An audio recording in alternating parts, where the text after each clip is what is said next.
NEET ചോദ്യപേപ്പർ വിവാദം വളരെ പ്രശ്നമാവുകയും ഒരുപാട് വിദ്യാർത്ഥികളെ ബാധിക്കുകയും ഒക്കെ ചെയ്തു. പക്ഷെ ഇന്നലെ മധ്യപ്രദേശില് ഉള്ള ഒരു പെൺകുട്ടി, ആകാംക്ഷ എന്ന പേരുള്ള ഒരു പെൺകുട്ടി മരിച്ചിരിക്കുന്നു.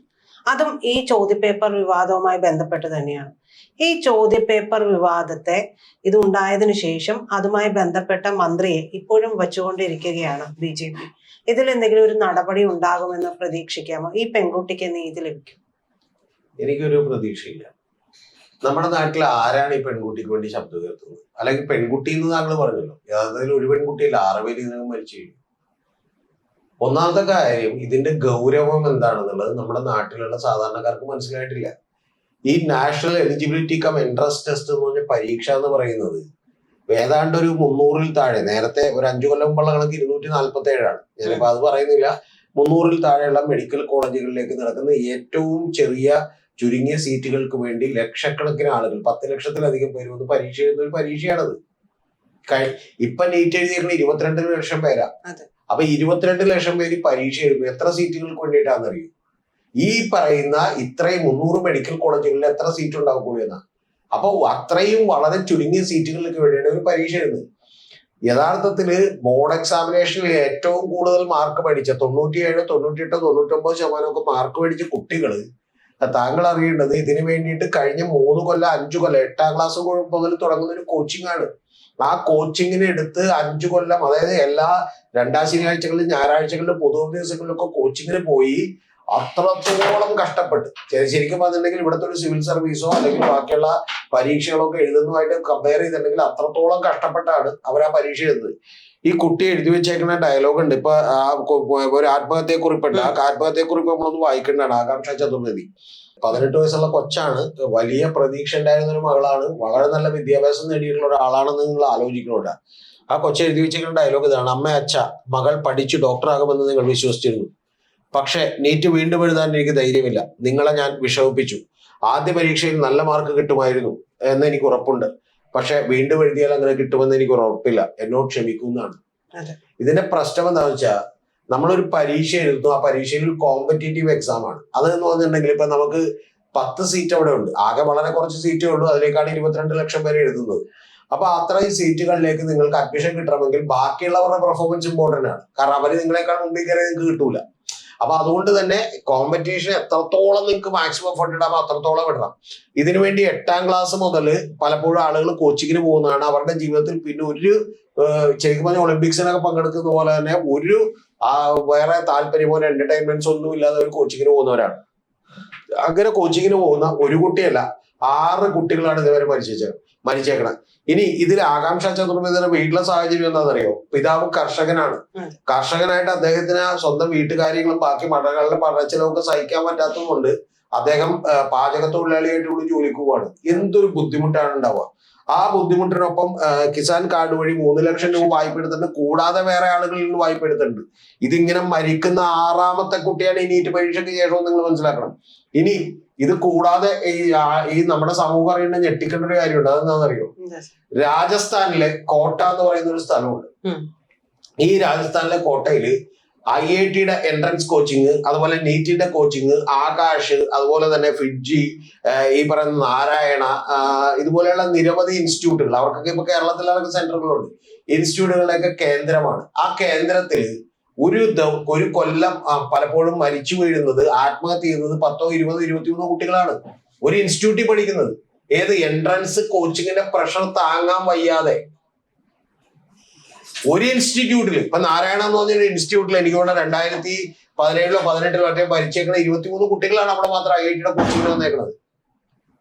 അതായത് ഇത് എന്നെ കൊണ്ട് താങ്ങാൻ പറ്റില്ല. പക്ഷെ എങ്ങനെയാണ് ഞാൻ ഇത്ര 5 ലക്ഷം 6 ലക്ഷം രൂപ ഫീസ് അടച്ചു പോയി, എന്റെ വീട്ടുകാരുടെ കാശ് പോകൂലേ, ഞാൻ എങ്ങനെ തിരിച്ചു ചെല്ലും എന്ന് വിചാരിച്ചിട്ട് പലപ്പോഴും സമ്മർദ്ദം കൊണ്ട് മരിച്ചു പോവാണ്. അലൻ എന്ന് പറയുന്ന ഇൻസ്റ്റിറ്റ്യൂട്ട്, അലൻ എന്ന് പറയുന്ന ഇൻസ്റ്റിറ്റ്യൂട്ടില് ഇതുപോലെ അദ്ദേഹത്തിന്റെ MD ആയിട്ടുള്ള ആള് വന്നിട്ട് മറ്റേ അധ്യാപകരെ ഭീഷണിപ്പെടുത്തുന്ന രംഗം നമ്മൾ കണ്ടിട്ടുണ്ട്. വലിയ ടോർച്ചറുകളാണ് ഉണ്ടാവുന്നത്. കേരളത്തിൽ പോലും, ഞാൻ പേര് പറയുന്നില്ല, ചില എൻട്രൻസ് കോച്ചിങ് സ്ഥാപനങ്ങളിൽ പ്രഗത്ഭമായിട്ട് നടത്തിക്കൊണ്ടിരുന്ന പണ്ട് പോലെ പേരിട്ടുള്ള ചില എൻട്രൻസ് കോച്ചിങ് സ്ഥാപനത്തിൽ ചെന്നിട്ട് താങ്കൾ അറിയേണ്ടത് മാനസികമായി വലിയ പ്രശ്നത്തിലായി പോയ ആളുകൾ നമുക്കറിയാം. എന്റെ കൂടെ വർക്ക് ചെയ്തിട്ടുള്ള ഒരു പഴയ കൊളീഗ് ഉണ്ട്, ഞാനിപ്പോ അവന്റെ പേര് ഓർക്കുന്നില്ല. അവൻ യഥാർത്ഥത്തിൽ അച്ഛൻ മരിച്ചു എന്ന് പറഞ്ഞ് ലീവ് എടുത്തിട്ട് കേരളത്തിലെ ഒരു എൻട്രൻസ് കോച്ചിങ് ഇൻസ്റ്റിറ്റ്യൂട്ട് ചെന്നപ്പോ തന്നെ ചീത്തയാണ് പറഞ്ഞത്. ചീത്ത എന്ന് പറഞ്ഞാൽ വളരെ മോശപ്പെട്ട വർത്തമാനം പറഞ്ഞുകൊണ്ട് അവരോട് നിർത്തി പോകുന്നതാണ്. അപ്പൊ ഇത്തരത്തിലുള്ള ഒരു പ്രഷർ അനുഭവിച്ചിട്ടുള്ള കുട്ടികൾ ഇതെല്ലാം കഴിഞ്ഞ് ഇതിനൊക്കെ അതിജീവിച്ച് എന്ന് പരീക്ഷ എഴുതി കഴിയുമ്പോഴാണ് ഈ പോക്കൃത്തരം കാണിക്കുന്നത് ആലോചിക്കണം. സിമ്പിൾ, ക്യാൻസൽ ചെയ്ത് അടുത്ത 21 ഡേറ്റ് വെച്ചിട്ടുണ്ട്. എന്തെങ്കിലും ആരെങ്കിലും ഇത് ഉയർത്താനുണ്ടോ? ഈ കുട്ടിക്ക് നീതി കിട്ടുമെന്നാണല്ലോ ചോദിച്ചത്. ഇത് ആരെങ്കിലും ഉയർത്തുന്നുണ്ടോ? മാധ്യമങ്ങൾക്ക് ഇത് പ്രശ്നമാണ്. മാധ്യമങ്ങൾ ഇത് ചർച്ച ചെയ്യുന്നുണ്ടോ? എത്ര മാധ്യമങ്ങൾ, കേരളത്തിലെ മാധ്യമങ്ങൾ ആരെ ചർച്ച ചെയ്തുകൊണ്ടിരിക്കുന്നത്? കേരളത്തിൽ ചർച്ച ചെയ്യുന്നത് മറ്റേ പിണറായിയുടെ വീട്ടിൽ ഇ ഡി റെയ്ഡ്, വീണയുടെ വീട്ടിൽ ഇ ഡി റെയ്ഡ്, 3-ാം ദിവസം അത്, 4-ാം ദിവസം പിന്നെ ഇ ഡി റെയ്ഡ്, പിന്നെ 5-ാം ദിവസം അത്. ഇപ്പൊ അതുപോലെയുള്ള പരിപാടികൾ ഇവര് വെറുതെ ഇരുന്ന് രാവിലെയും ഉച്ചക്കും വൈകുന്നേരം ഇരുന്ന് ചർച്ച ചെയ്തുകൊണ്ടിരിക്കുകയാണ്. ജനത്തെ ബാധിക്കുന്ന ഒരു കാര്യവും. ഇപ്പൊ ഏഷ്യാനെറ്റ് ചർച്ച, പിണറായിയുടെ വീട്ടിൽ ഇ ഡി റെയ്ഡ്, പിണറായിയുടെ വീട്ടിൽ E D raid, Naveen Babu case CP വട്ടിമറിച്ചത്, ഗൺമാൻ വധശ്രമത്തിന് അകത്താകുമോ പിണറായിയുടെ വീട്ടിൽ ഇ ഡി റെയ്ഡ്. ഇത് ഈ കേരളത്തിലെ ഏറ്റവും കൂടുതൽ വ്യൂവർഷിപ്പ് ഉള്ള ഏഷ്യാനെറ്റ് ചർച്ച ചെയ്തിട്ടുള്ള കാര്യം. നാഷണൽ മീഡിയകൾ കുറച്ചുപേരൊക്കെ ചർച്ച ചെയ്തിട്ടുണ്ട്. നീറ്റ്, അതുപോലെ പെട്രോൾ ഡീസൽ വിലവർദ്ധനവ്, രാജ്യത്തെ സാമ്പത്തിക പ്രതിസന്ധി, ഇതെല്ലാം ചർച്ച ചെയ്തിട്ടുണ്ട്. പക്ഷെ ഇവർക്ക് ആർക്കൊന്നും ചർച്ച ചെയ്യാൻ നേരമില്ല. ഇപ്പൊ തന്നെ ഈ 6 കുട്ടികൾ മരിച്ചത് താങ്കളടക്കമുള്ള ആളുകൾ അറിഞ്ഞിട്ടുണ്ടോ? ഇന്നിപ്പോ ഈ കുട്ടി കൂടി മരിച്ചപ്പോഴാണ് അത് എന്ത് ചെയ്തിട്ടുള്ളത്, അറിഞ്ഞിട്ടുള്ളത്. അപ്പൊ ഞാൻ പറഞ്ഞത് ഇതൊന്നും നമ്മുടെ നാട്ടിൽ ഇപ്പൊ വിഷയമാകുന്നില്ല. സത്യം വന്നിട്ടുണ്ടെങ്കിൽ തെരട്ടിവാലിൽ അടിക്കേണ്ടത് ഇവിടുത്തെ പ്രതിപക്ഷത്തെയാണ്. കാരണം എക്സില് പോസ്റ്റ് ഇട്ടിട്ട് നേരെ വീട്ടിൽ പോയി കിടക്കണേ. റോട്ടിലൊക്കെ സമരമൊക്കെ ചെയ്യുന്നുണ്ടെന്ന് പറയണ്. രാഹുൽ ഗാന്ധിയൊക്കെ പറയുന്നുണ്ട്, എന്തൊക്കെയോ പുള്ളി വിളിച്ചു പറയുന്നുണ്ട്. പുള്ളി ഇന്നും ഇപ്പൊ നമ്മുടെ മനോരമക്കാരി ഭയങ്കരമായിട്ട് രാഹുൽ ഗാന്ധിയുടെ വാചകങ്ങളൊക്കെ കൊടുത്തിട്ടുണ്ട്. എന്താണ് വാചകം കൊടുത്തേക്കണ? മറ്റേ ആകാംക്ഷയുടേത് ആത്മഹത്യയല്ല, മോദിയുടെ കീഴിൽ തകർന്ന അഴിമതി നിറഞ്ഞ സംവിധാനങ്ങളുടെ പ്രത്യാഘാതമാണ്. അന്വേഷണം, സ്ഥലം മാറ്റം എല്ലാം ഉണ്ട്, പക്ഷെ സംവിധാനങ്ങളിൽ ഒരു മാറ്റവുമില്ല. ധർമ്മേന്ദ്ര പ്രധാൻ ഇപ്പോഴും മന്ത്രിയായി തുടരുന്നു. രാജ്യത്തെ വിദ്യാഭ്യാസ സംവിധാനത്തെ നിങ്ങൾ തകർക്കുന്നതിന്റെ അനന്തരഫലമാണ് ചെറുപ്പക്കാർ എന്ന് അനുഭവിക്കുന്നത്. കഴിഞ്ഞു അവരുടെ ജോലി കഴിഞ്ഞു. മനോരമ പറയുന്നത് ഇത് തന്നെ മനോഹരമായ വാചകങ്ങളാണ്. ഇനി ഇതിനപ്പുറത്തേക്ക് ഒന്നും പറയാനില്ലെന്ന് ഉന്താനായിട്ട് മനോരമ പോലെയുള്ള കുറെ മാധ്യമങ്ങളുണ്ട്. ഒന്ന് ആലോചിക്കുക, ഇതൊക്കെ ആരെങ്കിലും വിഷമിപ്പിക്കുന്നുണ്ടോ? നമ്മുടെ സാധാരണക്കാരായ ആളുകളുടെ ഇടയിൽ തന്നെ ഇതിനുള്ള ഒരു രോഷമുണ്ടോ? ഒന്നുകൂടി ഇതൊന്ന് ആലോചിച്ച് നോക്കണം. നമ്മളിപ്പോ അങ്ങനെ പറയുന്നത് തെറ്റാണ്. ഏത് കൊച്ചാണെങ്കിലും കൊച്ചു തന്നെയാണ്. പക്ഷെ ഒരു ജീവിതത്തിൽ ഡോക്ടർ ആകും എന്ന് പ്രതീക്ഷിച്ച 6 പേരാണ് മരിച്ചേക്ക.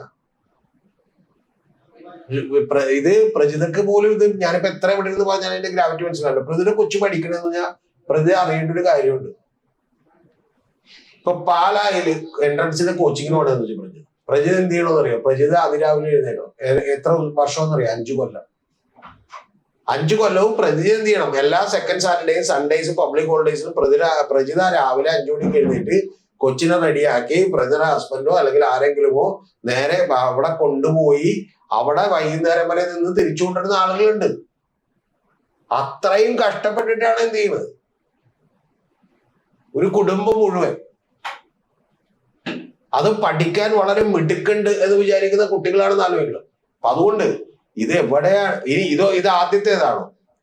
ഞാൻ പണ്ട് പറഞ്ഞിട്ടുണ്ട്, ഞാൻ എഴുതിയ സമയത്ത് ക്യാറ്റ് ലീക്ക് ആയിട്ടുണ്ട്. ഈ ക്യാറ്റും നീറ്റും അതുപോലെയുള്ള പരീക്ഷകളും ഒന്നും ലീക്കാവല് എളുപ്പമുള്ള കാര്യമില്ല. വെറുതെ നമ്മളിപ്പോ നാളെ മറ്റേ പേഴ്സ് അടിച്ച് മാറ്റുന്നതോ അല്ലെങ്കിൽ മറ്റേ ബ്ലേഡ് കൊണ്ട് മുറിച്ചിട്ട് പോക്കറ്റ് അടിക്കുന്ന പോലെ ഇത് ചെയ്യാൻ പറ്റില്ല. കാരണം എന്താ പറയുക, ഇതിന് കട്ട് ഓഫ് മാർക്ക് ഉണ്ട്, ഇത് 100% ശരിയാക്കാൻ പറ്റില്ല. അങ്ങനെ ഒരുപാട് കാര്യങ്ങളുണ്ട്. ഞാനിപ്പോ അത് വിശദീകരിക്കുന്നില്ല, ചോദിച്ചാൽ വിശദീകരിക്കാം. നിങ്ങൾ അറിയേണ്ടത് അത്ര ബുദ്ധിമുട്ടുള്ള പണിയാണത്. ഇനി ഇതെങ്ങനെയാണ്? രാവിലെ വന്നിട്ട് പരസ്യം കൊടുക്കാൻ പറ്റുമോ? അതെ, നെയ്റ്റിന്റെ ക്വസ്റ്റ്യൻ പേപ്പർ ഉണ്ട് കേട്ടോ, വരുന്നവർക്ക് വരാൻ പരസ്യം കൊടുക്കാൻ പറ്റില്ല.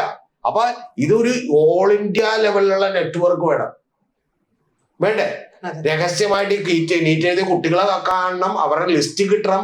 ആ ലിസ്റ്റ് കിട്ടിയതിൽ നിന്ന് സാമ്പത്തികമുള്ളവരെ കണ്ടെടുത്തണം. ഇപ്പൊ ആകാംക്ഷ ചതുർവേദിനെ കണ്ടിട്ട് അവരുടെ വീട്ടുകാരോട് വന്ന് 25 ലക്ഷം രൂപ ക്വസ്റ്റ്യൻ പേപ്പർ വരാന്ന് പറഞ്ഞാൽ അവരെന്ത് ചെയ്യില്ല, പോകില്ല. അപ്പൊ അങ്ങനെയുള്ള ഒരാളോട് പോലും ചോദിക്കരുത്. പകരം പഠിച്ചാൽ കിട്ടൂലെന്ന് ഉറപ്പുള്ള, അതിൽ സാധ്യതകൾ കുറവുള്ള ആളുകളെ കണ്ടെത്തണം. അതിൽ തന്നെ സാമ്പത്തികമുള്ളവരെ കണ്ടെത്തണം. ഈ ലിസ്റ്റ് ഇവർക്ക് അവിടെ നിന്ന് കിട്ടും. അപ്പൊ ഇത് ശരിക്കും പറഞ്ഞിട്ടുണ്ടെങ്കിൽ ഈ പരീക്ഷ നടത്തുന്നതിനേക്കാൾ വലിയ റാക്കറ്റായി ഇന്ത്യ മുഴുവൻ വ്യാപിച്ചിരിക്കുകയാണ്. അതുകൊണ്ട് ഈ പരീക്ഷ മാത്രമല്ല, പല പരീക്ഷകളുടെയും ക്വസ്റ്റ്യൻ പേപ്പർ ചേരുന്നുണ്ട്. ഇപ്പൊ കാറ്റ് കോമൺ അഡ്മിഷൻ ടെസ്റ്റ് എന്ന് പറഞ്ഞാൽ MBA എൻട്രൻസ് പരീക്ഷ ചോർന്നു എന്ന് പറയുന്നത് വെറുതെ അങ്ങ് ചോർത്താൻ കഴിയില്ല. ചോർത്തിട്ട് അതിന്റെ കൃത്യമായിട്ടുള്ള OMR ഷീറ്റ് ഉണ്ടാക്കി കൊടുക്കുകയാണ്. അങ്ങനെ OMR ഷീറ്റ് ഉണ്ടാക്കി കൊടുക്കണമെങ്കിൽ അത്രയും വിദഗ്ധരായിട്ടുള്ള ആളുകൾ വേണം. കട്ട് ഓഫ് മാർക്ക് തീരുമാനിക്കണം, അല്ലെങ്കിൽ 100% ശരിയൊക്കെ കുട്ടികളുടെ ക്വസ്റ്റ്യൻ പേപ്പർ ക്യാൻസൽ ചെയ്യുമ്പോൾ അന്വേഷണം വരും. അപ്പൊ അങ്ങനെ അല്ലാത്ത OMR ഷീറ്റ് കൊണ്ടുവന്ന് ഓരോരുത്തരും കൊടുക്കണം, ഇതിൽ ആളുകളെ കണ്ടെത്തണം. അതുകൊണ്ട് ഈ റാക്കറ്റ് പൊളിക്കണമെങ്കിൽ ഉദ്ദേശിക്കുന്നത്, ഞാൻ 100% സംശയിക്കുന്നു ഇതിന്റെ പുറകിൽ വലിയ രാഷ്ട്രീയ ബന്ധങ്ങളോ അല്ലെങ്കിൽ രാഷ്ട്രീയക്കാരോ തന്നെ ഉണ്ട്. ഇത് കോടികളുടെ ഇടപാടാണ്. 1 ലക്ഷം പേര് 25 ലക്ഷം രൂപ കൊടുത്ത എത്ര രൂപയെന്ന് അറിയൂ? നമ്മൾ ചിന്തിക്കുന്നതിനപ്പുറത്തുള്ള കോടികളാണ്. അപ്പൊ 22 ലക്ഷം പേരിൽ ഇത് കൃത്യമായിട്ട് ഒരു റാക്കറ്റ് ഉണ്ട്. ആ റാക്കറ്റിന്റെ ഓരോ സ്ഥലങ്ങളിലും ആളുകളുണ്ട്. ആളുകളെ കോൺടാക്ട് ചെയ്യുക. അല്ലാതെ ഡൽഹിയിൽ നിന്ന് വണ്ടി പിടിച്ച് വിടുന്ന ആളുകൾ എന്ത് ചെയ്യില്ല, അല്ലെങ്കിൽ ഇവിടെ നിന്നുള്ള ആളുകൾ ഫ്ലൈറ്റിൽ കയറി അവിടെ പോയിട്ട് ക്വസ്റ്റ്യൻ പേപ്പർ മേടിക്കില്ലല്ലോ. ഗംഭീരമായ റാക്കറ്റ് ഉണ്ട്. ആ റാക്കറ്റ് കഴിഞ്ഞ കുറെ വർഷങ്ങൾ കൊണ്ട് അവർ ബിൽഡ് ചെയ്തിരിക്കുന്ന റാക്കറ്റാണ്.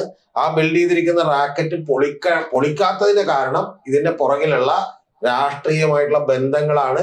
അങ്ങനെ അറിയാതെ ഒരു കാരണവശാലും ഇതങ്ങൾ എളുപ്പം നടക്കുമെന്ന് നിങ്ങൾ വിചാരിക്കരുത്. ഇത് യഥാർത്ഥത്തിൽ മയക്കുമരുന്ന് മാഫിയകളോ അല്ലെങ്കിൽ മറ്റേതെങ്കിലും മാഫിയകളോ പോലെ അതിനേക്കാളൊക്കെ തന്നെ വലിയ തോതിലുള്ള ഒരു മാഫിയയാണ്. ആ മാഫിയ വർഷങ്ങളായി ഇന്ത്യയിൽ പ്രവർത്തിച്ചുകൊണ്ടിരിക്കുന്നു എന്നാണ് ഇതിന്റെ അർത്ഥം. അതല്ലാതെ ഇതിന് വേറെ അർത്ഥമൊന്നുമില്ല. അതിന് എത്ര കുട്ടികളാണ് നിങ്ങൾ കൊലക്ക് കൊടുക്കേണ്ടി വരും എന്നുള്ളത് മാത്രം നമുക്കിനി അറിയേണ്ടതുള്ളൂ.